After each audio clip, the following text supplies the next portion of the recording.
Volodymyr Zelensky était en Bulgarie jeudi pour discuter de l'adhésion à l'OTAN et évoquer la livraison d'armes. Il poursuit sa tournée diplomatique à Prague. Signe du dérèglement climatique, le mois de juin a été le plus chaud jamais enregistré sur la planète, selon l'observatoire Copernicus. À quelques jours du sommet de l'OTAN à Vilnius, le président ukrainien Volodymyr Zelensky s'est rendu jeudi en Bulgarie pour discuter de l'adhésion à l'OTAN et demander plus d'armes. Le dirigeant ukrainien a également remercié le Premier ministre bulgare pour son soutien face à l'agression russe. Дуже важливо, що у час найбільшої у цьому столітті дійсно моральної кризи в Європі Болгарія є захисницею свободи та противницею абсолютно геноцидної політики. Тих, хто не відкидає правди, не став ігнорувати зло і зрештою обрав моральний шлях. Après la réunion, une déclaration commune a été signée en faveur de l'adhésion de Kiev à l'OTAN. Независима и суверенна Украина е ключова за евроатлантическата сигурност и сигурността в региона. Русия трябва да се изтегли безусловно от украинската територия в нейните международно признати граници, както и да понесе съответната отговорност, включително и за военни престъпления. Contrairement au Premier ministre, le président bulgare s'est montré plus mesuré dans son soutien à Kiev. Il s'oppose notamment à l'envoi d'armes. Водещите усилия да бъдат за постигане на мир. Аз вярвам, че ние не сме в момента използвали всички средства на дипломацията. І питання навіть не в тому, що Путін веде війну проти нас. Питання в тому, що він не просто веде війну. Він не заспокоїться, поки нас не вб'є. Ви з ним не домовитесь. Reparti en fin d'après-midi, Volodymyr Zelensky s'est rendu à Prague avant de prendre la direction d'Istanbul vendredi. Un accord pour l'adhésion de la Suède à l'OTAN est à portée de main, selon le secrétaire général de l'Alliance. Jens Stoltenberg s'est entretenu à Bruxelles avec les représentants suédois, turcs et finlandais.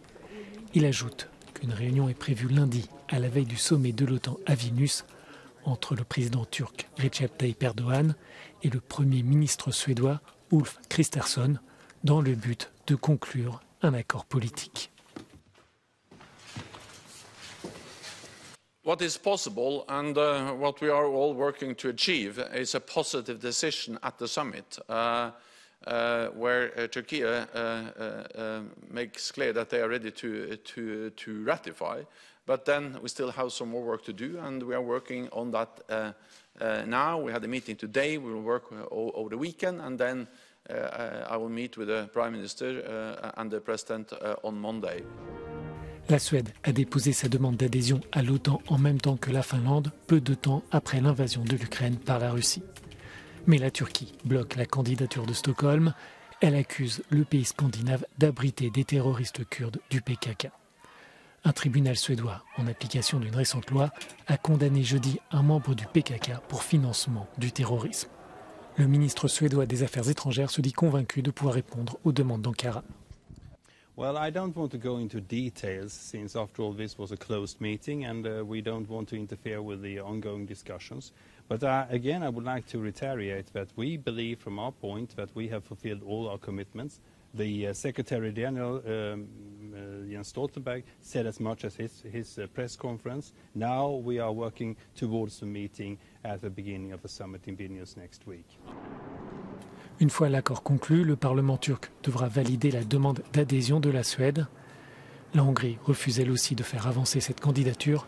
Toutefois, Budapest dit ne pas vouloir bloquer le dossier.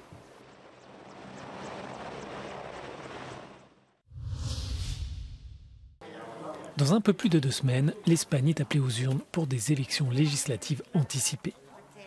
Ce scrutin va découper la présidence espagnole du Conseil de l'Union européenne qui a démarré au début du mois. Les sondages indiquent qu'un changement de majorité pourrait se produire avec l'arrivée de la droite au pouvoir. L'entrée de l'extrême droite au gouvernement apparaît aussi comme un scénario plausible. Whatever the results of the elections are, I trust that the Spanish government and the institutions will be able to deliver an effective presidency And I have full confidence in Spain's deep European spirit. Les vacances d'été et le processus de formation du gouvernement pourraient prendre des mois, voire déboucher sur de nouvelles élections. Toute cette procédure pourrait éloigner l'attention de Madrid de sa présidence européenne, pourtant destinée à renforcer le rôle international du pays. Ce semestre, sous direction espagnole, sera le dernier complet avant le scrutin européen en juin prochain et de nombreux dossiers sont en cours de finalisation. Pour les analystes, le cœur de la présidence espagnole du Conseil de l'Union ne devrait cependant pas être bouleversé, même si des changements à la marge sont toujours possibles. Sí que es verdad que luego las características de un presidente u otro puede afectar a esa vocación de liderazgo y en los últimos años hemos visto que ha habido una voluntad expresa de ese liderazgo, de pronunciarse ante los retos como la pandemia o, por ejemplo, la invasión rusa de Ucrania, que en un principio puede parecer que es un asunto que no es prioritario para España y España ha querido ejercer un liderazgo. En este sentido, pues sí que queda por ver si quien va a ostentar la presidencia del gobierno a raíz de las elecciones anticipadas del 23 de julio quiere mantener esa voluntad de liderazgo y eso pues está por ver y lo sabremos en los próximos meses. Ce n'est pas la première fois qu'une présidence européenne se voit partagée par un scrutin national. Le président français Emmanuel Macron a été réélu l'année dernière alors que Paris menait les discussions de l'Union.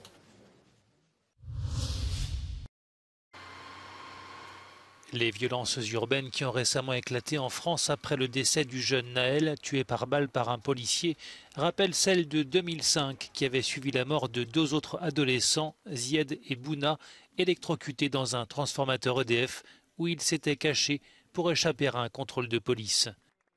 Selon les chiffres officiels, les récentes émeutes ont fait en 8 jours autant de dégâts que celles de 2005, qui avaient pourtant duré 3 semaines, et à chaque fois le même scénario se répète, comme l'explique le sociologue François Dubé. Chaque fois, on a une bavure ou un meurtre policier. Chaque fois, on a des violences contre les équipements publics, les commissariats, les écoles, les mairies. Chaque fois, ça se termine un peu par des pillages. Chaque fois, les élus ne sont pas entendus, les associations ne sont pas entendues. Derrière les émeutiers, pour parler comme ça, de ces émeutes aujourd'hui ou hier, il n'y a pas d'organisation, il n'y a pas de parti, il n'y a pas de syndicat, il n'y a pas de mosquée, il n'y a rien. Il n'y a rien derrière. C'est une colère qui passe à l'acte. En 2005 comme en 2023, ce sont souvent des adolescents de 16-17 ans qui descendent dans la rue pour exprimer leur colère et leur ressentiment. Les problématiques sont profondes. Ghettoisation des quartiers, précarité, chômage, défaillance de l'éducation nationale, discrimination, racisme, délinquance sont parmi les symptômes les plus souvent cités. C'est une frange de la jeunesse qui, à tort ou à raison, a vraiment un sentiment d'impasse, un sentiment d'être délaissé. Et ce qu'il faut aussi entendre, c'est que ce sont des jeunes, finalement, qui n'ont pas assez de présence adulte en fait autour d'eux pour en fait désamorcer un tas de problématiques parce que voilà, quand on casse tout et qu'on a cette rage au ventre, c'est aussi qu'on a le sentiment qu'on n'a pas sa place et qu'on va pas la trouver et donc ça devrait interroger. En 2023, le contexte social est particulièrement tendu. La France vient de connaître plusieurs semaines de grève et de manifestations liées à la réforme des retraites et le pays est encore marqué par la crise des gilets jaunes et les restrictions liées au Covid. Autre élément déterminant des dernières émeutes, les réseaux sociaux qui n'existaient pas en 2005 ont joué un effet catalyseur. Le meurtre du jeune Naël a été filmé et diffusé, tout comme les vidéos de destruction et de pillage qui ont fait le buzz.